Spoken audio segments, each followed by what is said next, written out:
Welcome, everyone, to the Information's TITV. My name is Akash Pasricha. It is Thursday, July 9th. Today on the show, OpenAI is finally rolling out its highly anticipated GPT 5.6 model family after getting the green light from the Trump administration. We've got Dan Schipper coming on the show in just a minute for his initial reviews on that.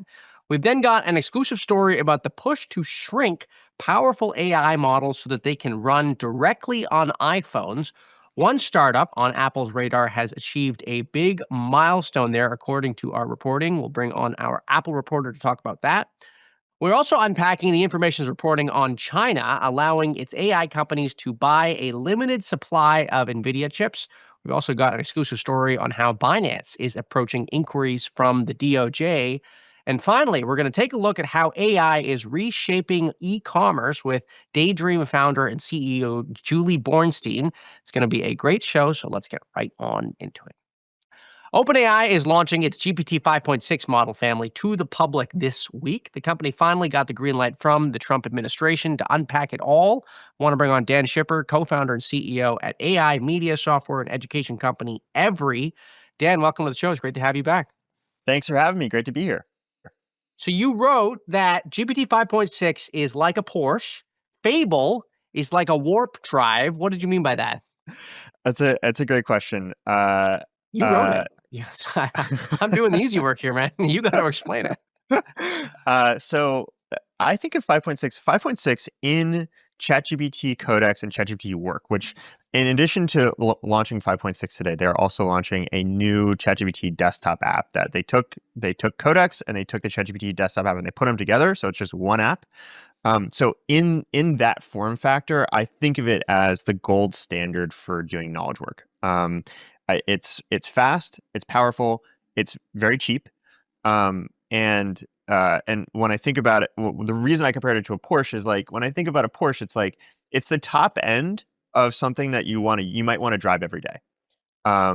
It handles really well, it feels premium.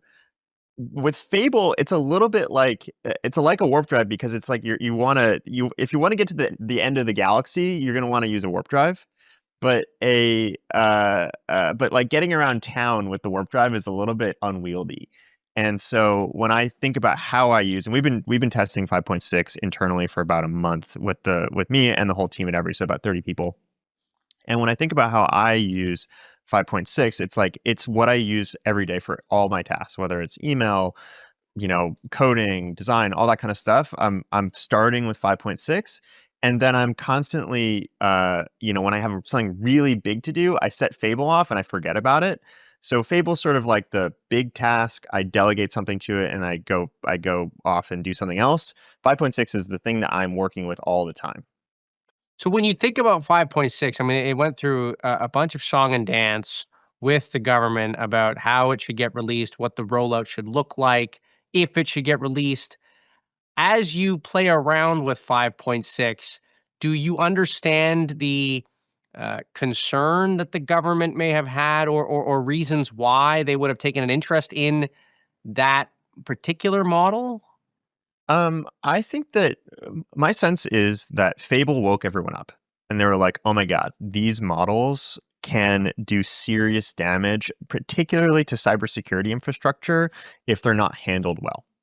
And so I think 5.6 to some degree is a little bit of a victim of how good Fable is at cybersecurity or finding cyber vulnerabilities. And so I think the government is starting to put in place for any new frontier model, they're starting to work with the labs to put in place, hey, like we should check these things out. And I've noticed that 5.6, you can see it has more advanced classifiers for anything that might feel somewhat threatening.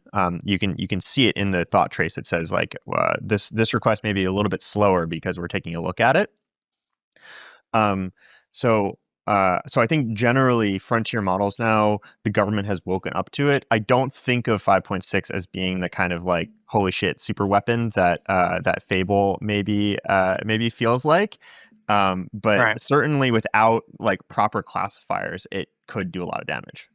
Which one is more expensive for you to use? Oh, Fable is way more expensive. Way more expensive. Okay, 5.6 is still is it considerably more expensive than previous models, or how does it stack up? So I should look up. Let me just look up the pricing for you because I don't have the numbers off the top of my head. That's Actually, okay. I mean, the main point I was trying to get at was the difference in price between Fable and 5.6 because we've reported at the information that Fable has been extraordinarily expensive for people to use. it's really expensive. So 5.6 is $5 per million input and $30 per million output tokens, and Fable is $10. So it's $10 per million input and 50 million per output. So roughly twice as expensive, maybe more, depending on how you're measuring. Huh. Dan, I want to ask you. I mean, every time some of these models come out, there's a parade of people that sort of talk about you just can't go back. I mean, using the old models, it feels like going back to the Stone Age. And yet, I suspect there are still technical challenges that these companies are trying to get better at. And so I want to ask you, what are the family of tasks right now that the model still cannot do? What is still yet to be solved by 5.6 or by Fable, both? That's a great question. I think there's a lot. So one thing that they still struggle at is something that I've been thinking of as coherence. So in coherence, what you're trying to think about is for in a model's response in a long chat, you're trying to think about when the model responds, does it have an accurate model? I'm using model a lot. Does it have an accurate picture of what you might know, what it knows, and what the eventual recipient of whatever the artifact is that you're creating might have in their head. So it needs to track three different things, and models often have trouble tracking what have we talked about, what might the user understand, what might the eventual recipient understand. And that happens a lot when you are, for example, you send Fable off on a long coding task, and it might explain to you, "Hey, I did this thing," and you're like, "I have no idea what that means." But there's lots of other examples of that where it almost feels like it puts some of its thinking trace. For example, if you're making a landing page or you're writing a tweet, it puts some of its thinking trace into the tweet or into the landing page in a way that if someone reads that, they're not going to understand it. Maybe you understand it because you've had this whole long conversation with the model. So stuff like that. Models still have a hard time maintaining coherence across many different audiences for the stuff that they're consuming. And there's a whole territory of things that are sort of similar to that because right now models are primarily designed for being used in a one-on-one private setting where I chat with it and it says something back. So they're primarily designed for being used one-on-one and in a reactive mode where I'm like, hey, here's my prompt. Can you respond? Where they're going right now and where I think the frontier is still is models that are being used in a group setting, so like in Slack, for example, and that are more proactive. You'll notice that if you put a model in your Slack, so like Claude Tag is one of these, Victor is another one of these. We're actually building one Yeah. ourselves. You'll notice that it has a hard time knowing when to jump in. And when it does jump in, it feels a little bit like it doesn't know how to act in a group. And Do that's you mean like for these tasks that are like running in the background? Is that what you mean? Or I mean, so if you have it in Slack and your team is having a discussion about something, sometimes the bot may jump in when it shouldn't, and I see. sometimes you'll refer to it and it may not realize that you want it to respond. Or if it does respond, it responds sort of incorrectly. Right. So it doesn't have that sense of like social awareness and social grace that you might expect because it's really used to every single time you say something to it, it responds because that's how it works in chat. Right. And so I think that's one of the big frontiers right now. But go back to this idea of coherence. I'm not sure I fully understood what you meant, but is the idea here that for more difficult tasks that the output is still a bit chunky and complicated? Is that what you're referring to? It's sort of like when you talk to someone who's really smart, uh, can they explain to you what they just did and what they're thinking in a way that you understand and is consistent with the conversation you've had with them already? Sometimes people can do that, but a lot of times really smart people can't.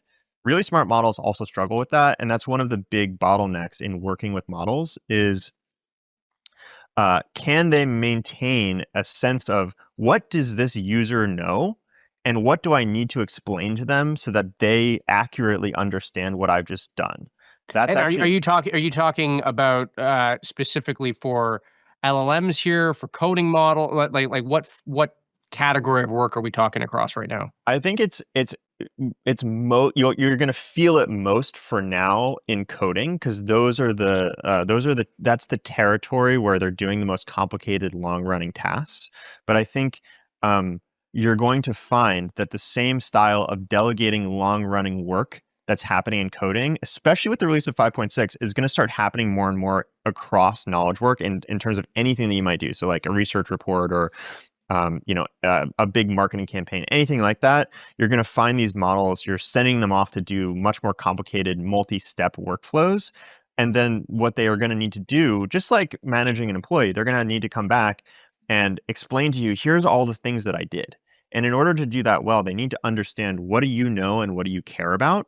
And that's actually a very, very hard problem for models to solve. Are you hearing from people you're speaking with? I'm thinking about like certain industries, so investment banking, healthcare, law firms, et cetera. Do Are they gravitating towards 5? I mean, 5.6 is early, but is Fable particularly good for? I mean, cybersecurity you mentioned, so I imagine they're all really using Fable. Do you see 5.6 maybe being better for specific sectors based on the type of work that you're using it for? I would actually guess, I really don't think that anybody outside of really hardcore engineers and really hardcore AI early adopters knows how to use Fable and understands why it's so valuable. If you're a lawyer and you're just like feeding your regular prompts to Fable, you're going to be like, this isn't that much better than 4.8 or 5.5. I really feel like 5.6, and this remains to be seen, right? Like it's being launched today, but I really feel like 5.6 is actually made for a lawyer, for example, who like needs something that's a good writer, that's really fast, that's very smart, it's not going to make a bunch of mistakes. It's made for that kind of interaction, and so I think when you think about people in industry who are not super huge AI nerds, I think 5.6 is a great model for them. It's good for AI nerds too. But 5.6 is incredibly usable where Fable feels so powerful that it's a new skill to even know how to use it. Right. And I'm sort of thinking about the business implications then of what you said, which is that 5.6 feels a little more accessible. Fable is a little more powerful for the power users. I'm thinking about the implications for Claude Code and then Codex in terms of which of these businesses is likely to get more traction based on these models. We saw that Codex was catching up quite a bit, and I think people were really happy with it. Do you foresee that balance shifting at all based on Fable versus 5.6? That's a great question. I mean, I do think that Anthropic and Claude have had a little bit of the mandate of heaven over the last year, and OpenAI has faded a little bit to second place. And you can definitely see that in the growth of Anthropic's enterprise business. I really think that businesses, specifically because of Claude Code, have woken up to, wow, we really need to take Claude seriously. And a lot of them are like, I just got a Claude enterprise license kind of thing. Uh, Yeah. when I look at um, the actual on the ground, what the products are and how useful they are, which I think is the leading indicator of where businesses are going to go. I really think that 5.6 and ChatGPT Codex, ChatGPT Work are actually, if you just take a look at the products on the ground, are the best for knowledge work right now. And so my guess is that they will have a little bit more of the mandate of heaven over the next couple months. I would look to see them regaining a lot of the narrative. I do think Anthropic still has the top end model, and how Yeah, that but then that doesn't filters necessarily. I mean, just down. because you have the best car, if you have the Lamborghini, putting price aside, doesn't always mean you need the Lamborghini to get where you wanna go. That's true, and I think the interesting competitive dynamic there is a bet that Anthropic is making is if we have the best, biggest top end model, we can produce smaller models faster and more cheaply and make more AI progress more quickly. because we have this model that's going to help us do AI research. So that's the bet that Anthropic's making. I think OpenAI, they're going to train big models, but I think they're focused more on how do we make something that's extremely usable, extremely useful, and not so expensive that it like totally breaks the bank. And that's what 5.6 is. Right. And I mean, we should say that the landscape is getting even more crowded with Meta also releasing their latest update to their coding model. Before we let you go, Dan, I do want to ask you, so Grok released their 4.5 model. You guys haven't had a chance to mess around with it just yet, but any early reactions to Grok? Yeah, we have not really been covering or testing Grok for about a year. Like I think we did a big article on Grok about a year ago.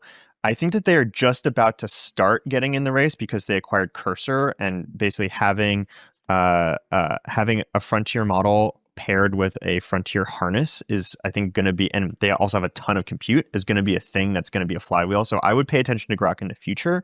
For now, whenever I look at a frontier model release and it emphasizes the frontier model's speed and cost, I'm always like, well, it's not really a frontier model. And unless it's talking about power and intelligence gains over the current top tier, like the 5.6s and the Fables of the world, it's like not going to be that interesting.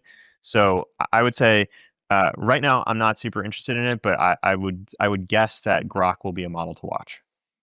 Great. And you'll start covering it maybe more closely. That I, means. I will. Great. Well, come back on the show and tell us about your reactions to it once you do. Dan, I want to thank you for coming on. That is Dan Shipper, CEO and co-founder of Every here on TITV. On-device AI has been a hot button topic recently as hardware companies like Apple have considered how to run more of their compute-intensive tasks on their phones. To that end, some smaller AI companies have also been targeting this same issue themselves. My colleague Aaron Tilley wrote about one of those startups in his exclusive story out today. I want to bring him on to share more with us about what he found. Aaron, welcome back to the show. It's great to have you here. Thank you. You wrote about this company, Prism ML. Who is Prism ML and why should we be paying attention to them?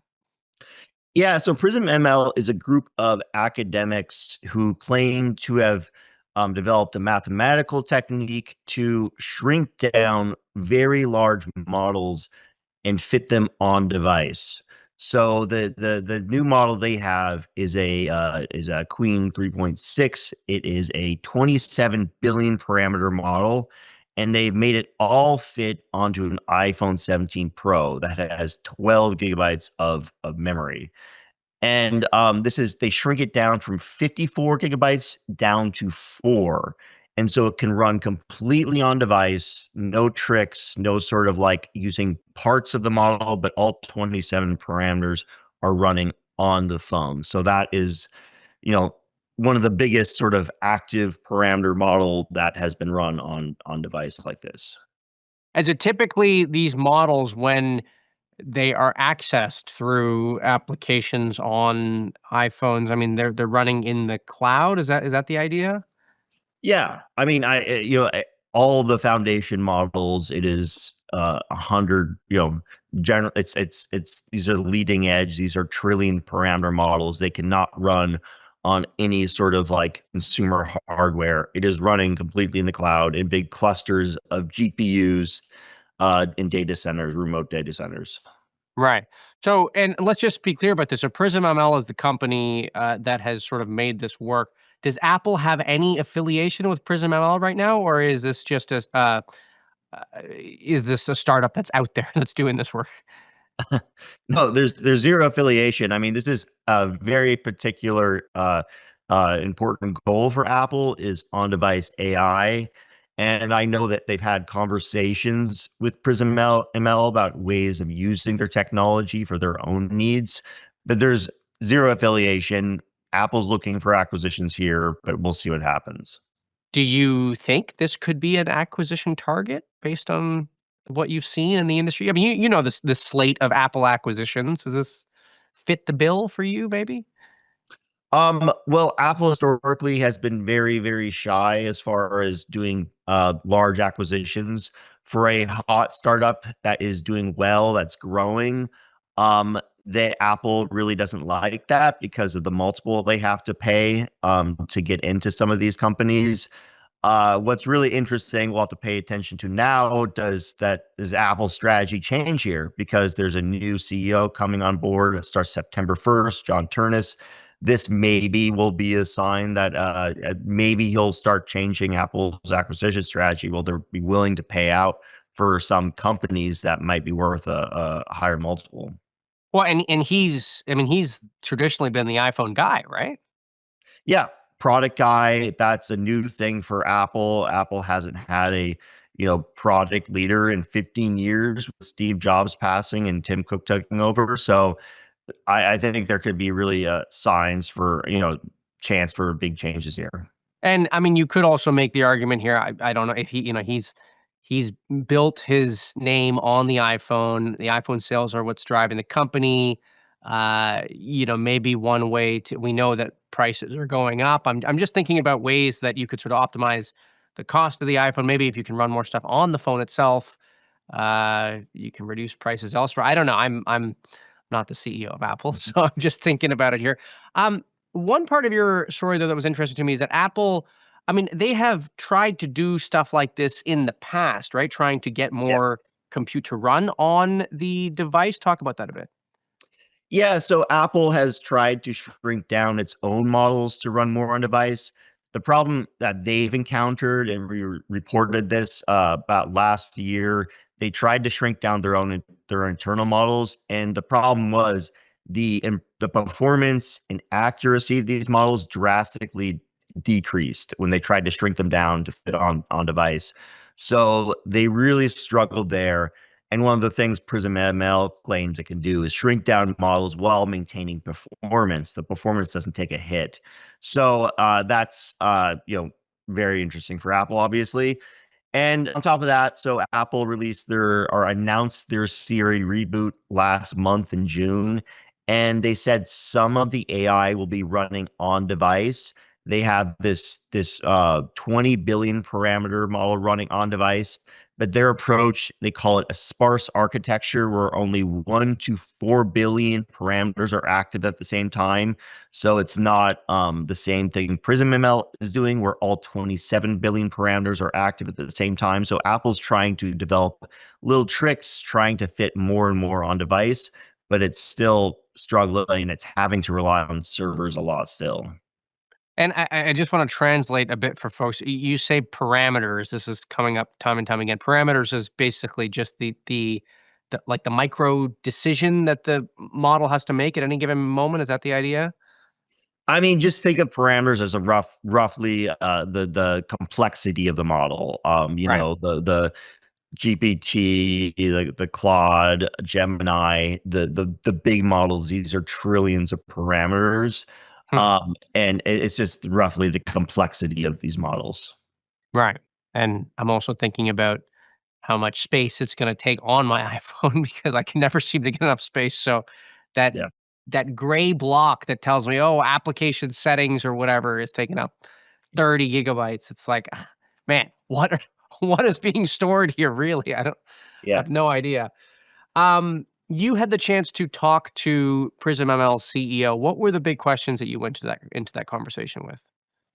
Yeah, I mean, I think primarily I'm just wondering how much demand and interest there is for running on device. I mean, this is Apple's agenda, but is this really an industry-wide interest and sort of like how do we fit more on device? Is that of interest to the industry? And what he said, and we'll see what happens, but in a few years, like he said 95% of this AI compute will be running on device, whereas only 5% of really the leading edge is going to be running in these cloud.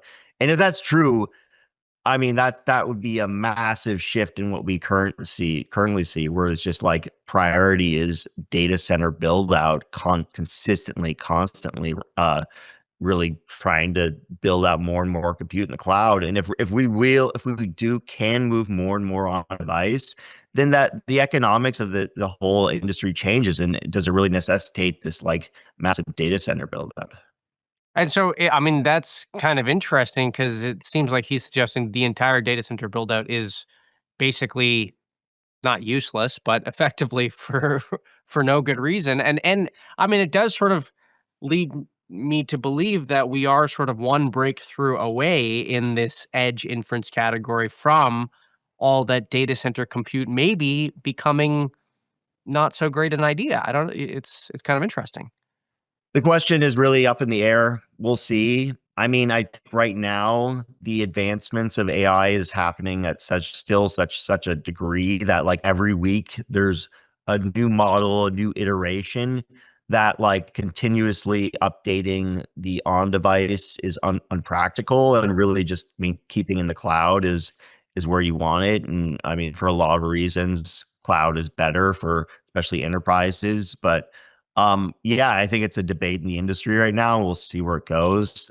Prism ML is really, I think, shows a different path forward. Great. Well, Aaron, I want to thank you for coming on. That is Aaron Tilley, our Apple reporter here at The Information. The Information has exclusive reporting that China is giving AI companies at home the green light to buy a limited number of Nvidia's H200 chips. My colleague Qianer Liu published that story, and our Asia Bureau Chief Jing spoke with her about her reporting. Here is that conversation. Hi, Cher. You reported that China plans to let some of the country's top AI companies to buy a small amount of Nvidia H200 chips. Could you unpack for us what you find out? Sure. What we found is that Beijing is preparing to let some of China's biggest AI companies to buy a limited number of Nvidia's H200 chips.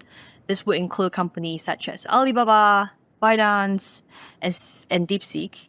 But the approval are not complete open-ended. Company needs to explain how many chips they need and why they need them. And this is also not a full reopening of China market for Nvidia. Beijing is still trying to limit tech companies' reliance on US chips, but it is also recognized that Chinese AI developers now are facing a real shortage of high-end chips for training AI models. Chinese official want these Nvidia chips used mainly for training, while pushing company to use Chinese AI chips for inference. So basically, the message from Beijing to this to this Chinese company is use Nvidia chips whenever you must, but use Chinese chips when Beijing thinks they are good enough. I see. Remind us, what is the H200 chip? And how does the H200 compare to, NVIDIA's latest generation, the Blackwell, and, other chips made by Chinese companies like Huawei? H200 chip, it's an advanced NVIDIA AI chip based on the company's Hopper architecture. It's not NVIDIA's latest or the most cutting-edge generation anymore, but it remains very powerful and useful for AI workloads. Compared to NVIDIA's Blackwell chips last year and the Rubin chip, which is on production right now, the H200 is a step behind. But compared to Chinese alternatives such as those from Huawei or Cambricon or Alibaba's T has, the H200 chips is still very hard to replace, especially at model pre-training, because NVIDIA is not just selling chips, it is also selling software. It's selling a full ecosystem. Chinese chips are improving, of course, in raw materials, in raw performance, but many developers are still finding NVIDIA's hardware and software easier and more reliable and stable for training their AI models. So in short, H200 is no longer NVIDIA's cutting edge, but in China, it is still a very high-end chips. Blackwell is obviously ahead of it, but Huawei and other Chinese alternatives are still trying to catch up. Not only on hardware side, but also on software development. I see. And I remember that it was US President Trump who approved the sale of NVIDIA's H200 to China back in December. So it was more than 6 months ago. But you are reporting that this is the first time that the Chinese government actually is allowing these chips to come in at a relatively contained scale. Could you tell us, what has been happening the last 6-7 months, and why the Chinese government didn't allow Nvidia chip, the H200, into the country previously, and now why are they changing their attitude? The reason is pretty straightforward. Chinese AI companies now need more compute resources. They are trying to train larger and more complicated models, but they just don't have enough high-end chips. And the reason U.S. government's crackdown on chip smuggling makes it more difficult for a Chinese company to find a workaround. So this shows us that Beijing is probably becoming more pragmatic. Their long-term goal is still self-reliance, but in the short term, officials appear willing to make selective exceptions if the training chip shortage, threatens the competitiveness of China's AI industry. So I would say this is a very interesting compromise. Basically, Chinese companies will have limited access to these H200 chips with very clear condition provided by Beijing. And this is also a very strong signal that Beijing still wants domestic chips remain the priority, even though they allow Chinese companies to buy a limited number of H200s. So how should we understand this sort of relaxation on Nvidia chips that you're reporting? What does this mean for Nvidia? Should we expect Nvidia to be able to regain some of the market share in China from this moment on?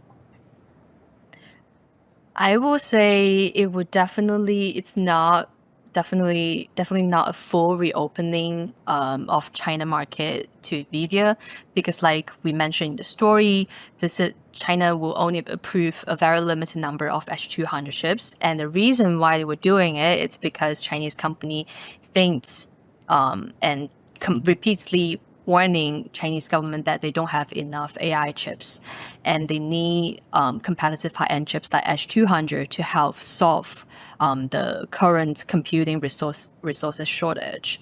But maybe as Chinese chip companies improve their products, for example, Huawei's next generation AI chips, which expected to be released next year, could have computing capability comparable to H200.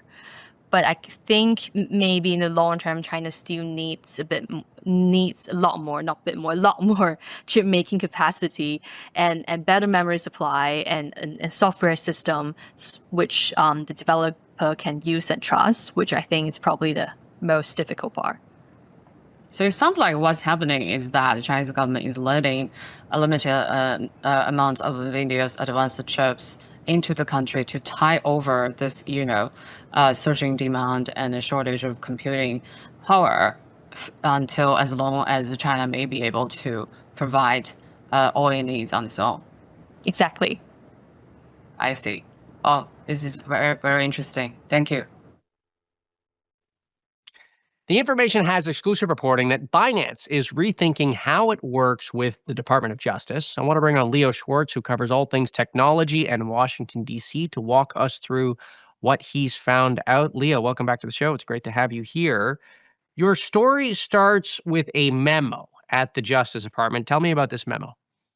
So in early June, a memo went out to attorneys at the Justice Department working on crypto-related cases, basically saying that Binance, the world's largest crypto exchange, would be cooperating a lot less with any cases that prosecutors were working on. And that involves things like seizing crypto that's believed to be used in illicit asset flows, tracing it, freezing it so that it can't get out of their grasp. In the past, Binance was much more cooperative in how they would work with prosecutors on those cases. And what this memo basically laid out is that they could expect much less cooperation from Binance. And the context of this is that in 2023, Binance settled a massive case with the Department of Justice, along with the Treasury Department and another agency, responding to money laundering charges. And after that point, Binance obviously was incentivized to work a lot more closely with the department. And so behind the memo, did you get a sense at all from your reporting as to why this change was happening from Binance on the ground?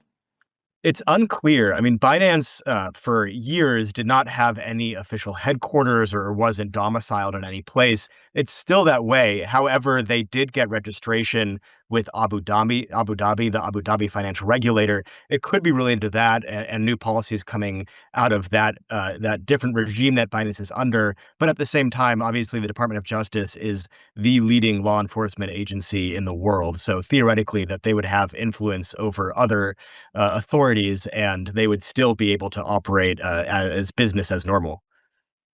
We should say here, what did Binance tell you about this when you went and asked them about this? So this is the interesting part. The memo went out on June 2nd and said pretty definitively that the Dutch Justice Department was expecting that the changes would be made as soon as June 8th. It even said that prosecutors working on cases should go through their normal channels now to make sure that any funds that they needed to be seized or freezed were in fact done so before the changes went into effect. However, when we went to Binance for comment, Binance said that those changes never actually happened. They denied that they were changing how they were operating with law enforcement. Hmm. Okay. And I mean, I guess then the question remains to be seen. Then is that we have to wait and see how this really plays out if these changes actually do happen. I guess right now it's sort of like feels a little bit like that executive order type of thing, which is like we have this paper saying something, but we don't actually know what's going to happen down the road. I think the bigger story is that whatever the Justice Department learned was significant enough for them to not send an internal memo to a few lawyers, but this went out to a mass group of lawyers who are working on crypto cases. So clearly they thought these changes were happening, or at least the relationship with Binance was changing. And the background context of this is after that 2023 plea agreement that Binance signed, they agreed to two monitorships or monitoring programs that made sure that they complied with the terms of that plea agreement. One was with the Justice Department, one was with Treasury, which we've reported on earlier. We've learned in the course of this reporting that the DOJ monitorship is effectively paused and has been for over a year, and that Binance and the Justice Department are in active negotiations to formally end it. There's also another key context that's important to understand, which is that under Trump, who's obviously a much more pro-crypto president than President Biden was, the Justice Department in particular has taken a new approach to crypto where the Deputy Attorney General at that point, Todd Blanche, sent out a memo saying that they weren't going to do the regulation by enforcement of the previous administration.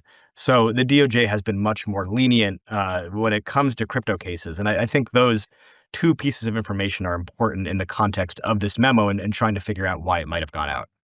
And I just want to make sure I understand, a monitorship in this scenario. What does that mean, especially for a company that Binance? I mean, they at one point were operating in the U.S. by with Binance US, but now, I mean, they're sort of rethinking what it means to operate here, right? So, what does a monitorship mean here, and what's the status of that?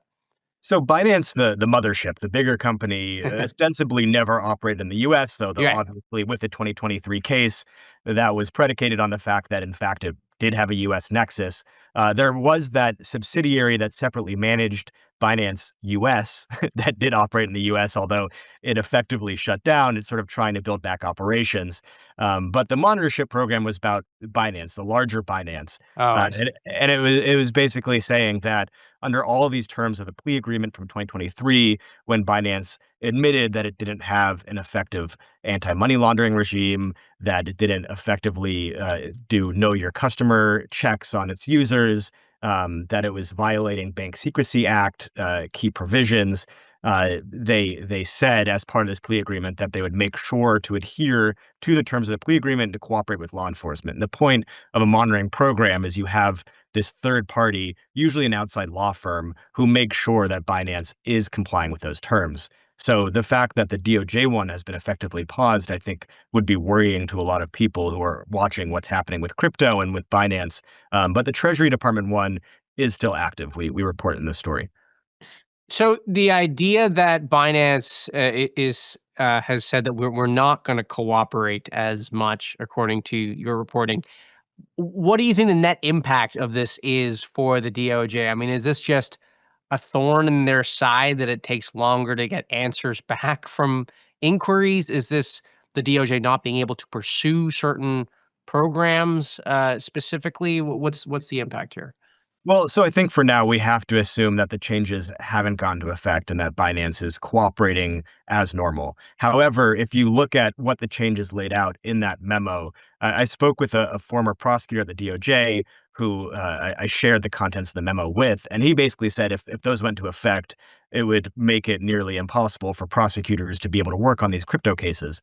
One part of the memo said that if a prosecutor has a subpoena from the U.S., but wants to be able to trace, freeze, and seize assets in a jurisdiction outside the U.S., they would have to do essentially a mutual legal assistance treaty with that country, a process that could take over a year before they could even freeze the funds. And crypto obviously moves very quickly. It's dealing with really significant cases like sanctions violations or pig butchering, which is when people get scammed out of their life savings.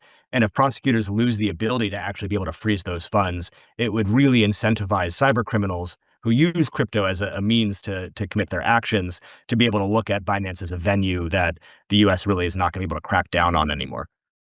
Great. Well, Leo, I want to thank you for coming on. That is Leo Schwartz, our tech and politics reporter here at The Information. E-commerce has come in and out of focus for big AI labs like OpenAI, but there is also a category of startups dedicated entirely to this space that are quickly gaining traction. Daydream is one of those companies. The AI shopping company is backed by Forerunner, Index Ventures, and Google Ventures, among others. It has 1.5 million people using its platform. I want to bring on founder and CEO Julie Bornstein for a conversation. Julie, welcome to the show. It's great to have you here. Thanks. Great to be here. I was using Daydream this morning. I was playing around with it. It's a pretty cool platform, I got to say. Thanks. I'm What glad you're. is it? I mean, I could explain it, but you'll do a better job. Tell us about what the vision is behind Daydream and what the current state of the tool is. Yeah. Well, if you think about it, the way that we naturally shop, we're fashion focused right now. And obviously, we could apply the same technology to lots of verticals, but we started here because it's a really hard, overwhelming category for most people. And the way that a person thinks about what they want is in natural language.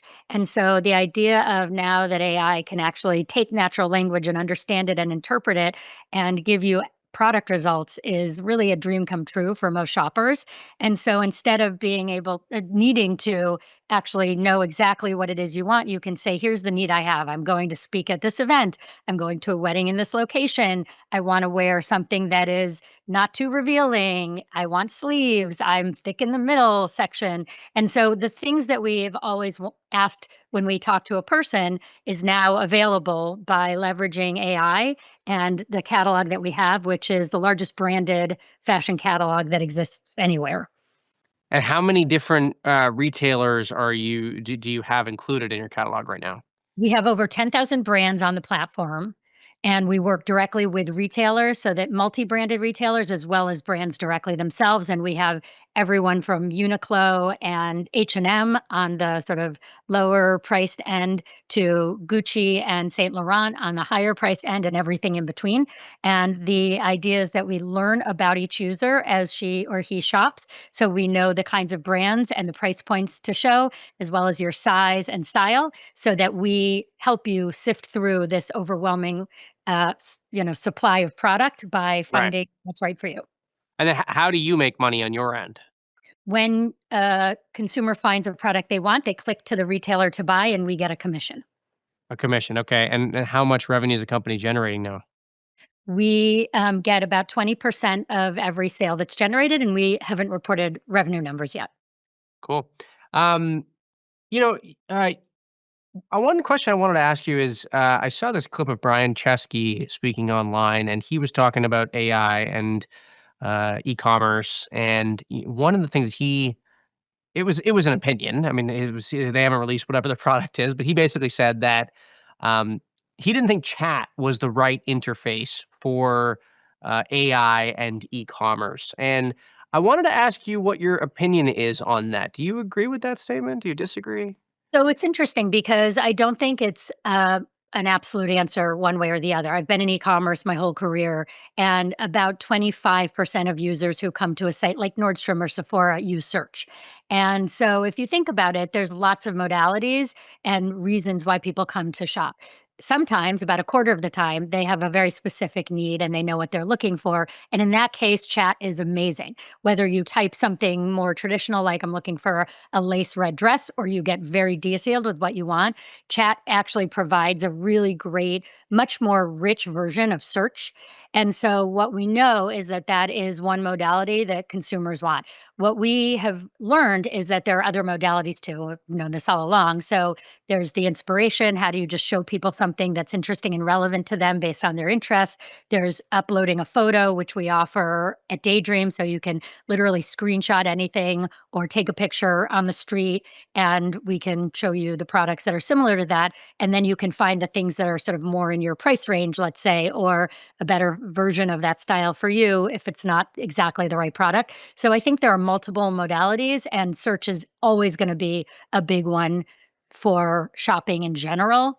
I think when you look at spec-based products, more like a washer and dryer, let's say, as an example, there are different kinds of information you want to put in because you have a certain type of space that you have to reach, and there's a certain budget, and there's different specs that you want. So definitely sort of the discovery and refining process requires a lot of different modes to be able to help someone find what they're looking for. How have you seen usage trends for that, for the image-based recognition discovery that you guys introduced? I don't know how long ago you introduced it, but I mean, what's the mix right now in terms of how many people are discovering things through chat versus the image product? Yeah. So interestingly, what we do is we either let you come in and chat from scratch. You can click on some other chats to get some ideas or a feed of product, or you can upload an image. And what we find is that it's about 50% of people actually key in specifically what they're looking for. And then between the other 50%, it's a combination. About 20% are uploading photos, and about 30% are sort of clicking on something that appeals to them and then starting their journey from there. So that would mean that 80% are still finding it through chat. Yeah, about Because 50% are keying in the chat that they want, whereas about 30% are sort of finding a product or a preset chat that interests them and then searching. So it's kind of more like, what you would call a traditional browse or, got uh, yeah. Got it. So I mean, you've got 10,000 brands represented on your platform, which gives you a pretty good view into how brands are thinking about the AI era. I mean, on one hand, you have the challenge of trying to navigate the advertising landscape and this new world of advertising. Then you have the AEO, GEO bucket of discovery, and then you have platforms like yours, which are sort of newer platforms, you could say. What's the biggest concern right now from them? I mean, are they seeing ROI from the AEO, GEO bucket? Is advertising working for them in these types of platforms, or what's the conversation like? I think it's too soon to say. I think everybody is focused on enriching their content so that it shows up where it should show up. And so that is a big conversation right now. How do we make sure that everything about this, traditionally e-commerce has been kind of hit or miss on how detailed the product page is and how clear what the product is. And I think that is clear to everyone now is you want to make sure that you have as much information available on the product page as possible. I think some people are starting to try AEO and GEO. No one said, wow, it's really changed our business yet. They are seeing searches coming in from some of the big LLMs, so that is a difference. And I think everybody is still very much trying to figure it out. On our platform, it's not ads based; it's just purely commission. And we are showing the consumer specifically what we think they are most likely to want. So there's a little bit less of a sort of game to play on Daydream, which I think is nice for the retailers and brands. What about loyalty, brand loyalty in this era? How do they think about protecting brand loyalty, which is not a new issue, I should say. I mean, people are discovering stuff through Google and stuff like that, not on websites directly for a long time. Do you think loyalty is going to be an increasing issue for brands, or do you think we could go the other way and maybe I don't know, maybe DTC could come back somehow.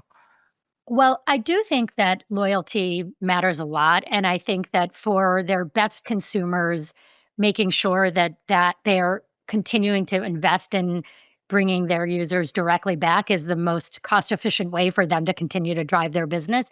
I do believe that there is the opportunity for brands that, are maybe a little bit newer to get discovered in a new way. One of the things we see in Daydream is we ask people if they have brands that they like, what they, to share them with us. But then we also help them discover new brands based on their taste. And that is one of the things that users love the most is the ability to discover new brands. So I think it's going to be, the one thing I will say is that brands aren't going anywhere because the LLMs and Gen AI can't replace an actual physical product and a brand. But I do think how they're discovered both through the LLMs and through platforms like Daydream is, very new for them, and they're in experimentation mode. And I find that they're quite interested and willing to test quite a number of things in order to see what really works. So you've chosen to focus on the discovery category of e-commerce. On the other side, there's the checkout and the payments, which we've reported on extensively here at the information. OpenAI had initially seemed to have made a more concerted push towards a checkouts payments type of infrastructure. We reported that they have taken a step back from that. Did that surprise you at all? I've actually heard recently that they're possibly going to be trying again, so we'll see. Oh, It say did. more about that. I don't What have know. you I heard? just heard, they may be uh, coming back around to trying shopping again. I think it's inevitable. I think shopping's a huge category, obviously, and I think all of the LLMs should be thinking about it because really what they're great at is discovery. I think checkout is, to me, kind of a secondary problem. Right now, checkout is pretty simple across the web, and so it's interesting that that's what everyone called shopping because I think it's much harder to actually connect people to the right product, but the LLMs have the ability to do some really interesting things with the data that they have around products, and whether they decide to invest in it or acquire companies who are doing it will be interesting, but there's no doubt in my mind that the checkout is the last mile, and sure, once you've actually found the product you want, make it easy for me. But the much harder part is figuring out the product you want. And this has been harder and harder as the web gets, more and more dense with products and brands and retailers. So It's funny. I would have thought it would have been the other way around. I mean, I would have thought that the payments and the checkout would be the harder issue to solve, and that's why we see Google with, I think it's like the Universal Commerce Protocol, stuff like that. I mean, is the payments layer? I mean, is that not the most complicated part of all this? I'm not suggesting the payments layer isn't complicated. I'm just saying it's not the hardest problem for the consumer. Right, So right, that was my point. Yeah, right. no, I think it's still, for us, the way we think about, checkout is however the standard evolves, we will adopt, but we're not going to try and create it or set it because it is very challenging. And it just requires basically every player to hook up into a system. And so, yes, that's a big undertaking. My point is more that the harder problem for the consumer is actually finding the right product to buy. Right. And last question for you. I mean, one thing that we've talked about a little bit on the show is the access to data from brands and the right catalogs and stuff like that. And this is a reason that we've talked a little bit about Shopify sort of having a bit of a leg up here because they have they have access to this information already through their platform. I mean, can you talk about how big a lift it is to sort of integrate with the catalogs of all these brands, and then also, frankly, the extent to which why you think you can do that better compared to just OpenAI or another platform doing all that legwork Yeah. itself?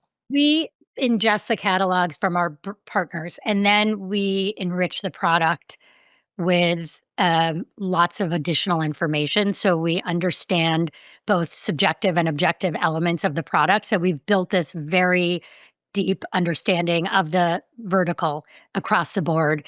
And that has allowed us to know when you ask for, you want to look sexy at a wedding, we know what product is appropriate for that. That exercise of going very deep on understanding the vertical has been really our leg up, and why I think it would be harder for, an LLM who doesn't really focus on understanding the product well to be able to do this easily. So I do think that, you would need any of the sort of search engines would need to go very deep on understanding at a vertical level the category very well, because you obviously can understand, and we already do understand with millions of sort of queries and prompts underway, what people are looking for. Now, how do you actually match that to the right product and, know this person and match it, not just the query, but also to the person, is really where sort of we've spent all of our time.